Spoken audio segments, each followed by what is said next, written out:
नमस्कार मित्रांनो, माझे नाव जिगीषा किरण आठवे आहे. मी तुम्हाला स्त्री जन्माची कहाणी या विषयावर बोलणार आहे.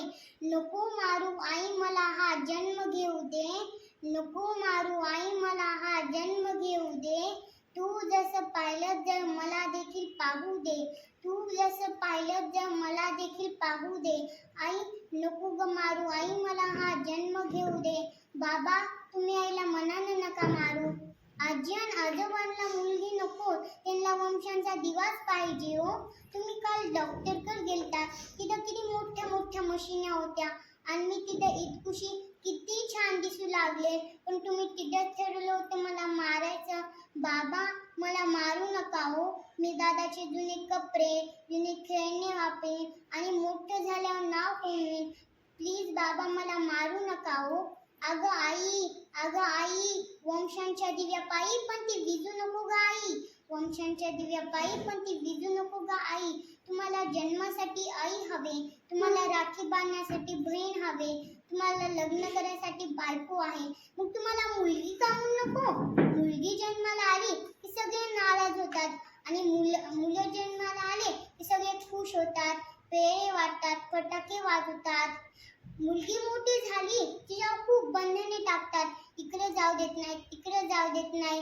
ती रात्री ट्युशनला जाती तरी तिला जाऊ देत नाही. जरी ती भाषिकाला गेली तरी ती सुरक्षित नसते.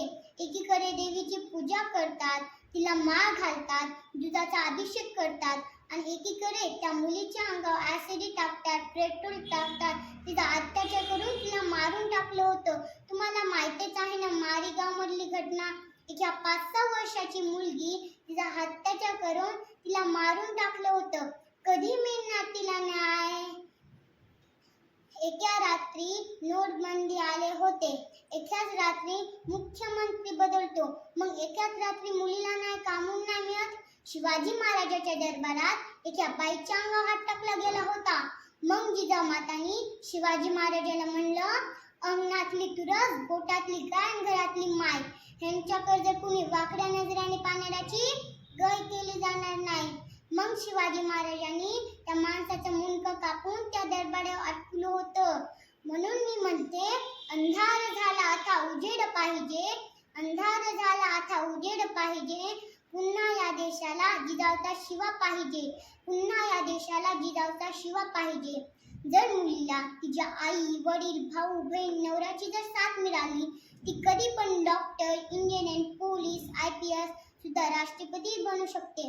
म्हणून मी म्हणते, न पूछो जमाने से कि क्या हमारी कहानी है, न पूछो जमाने से कि क्या हमारी कहानी है.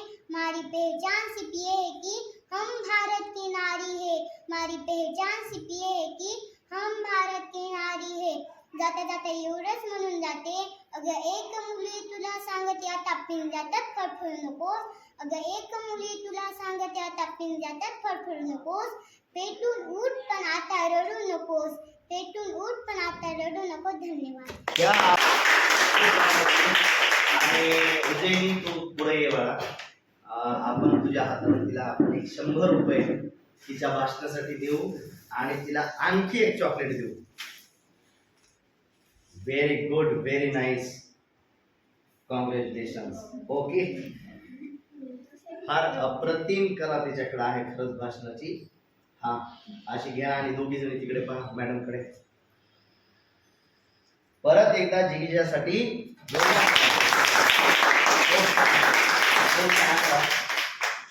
बहुत बढ़िया.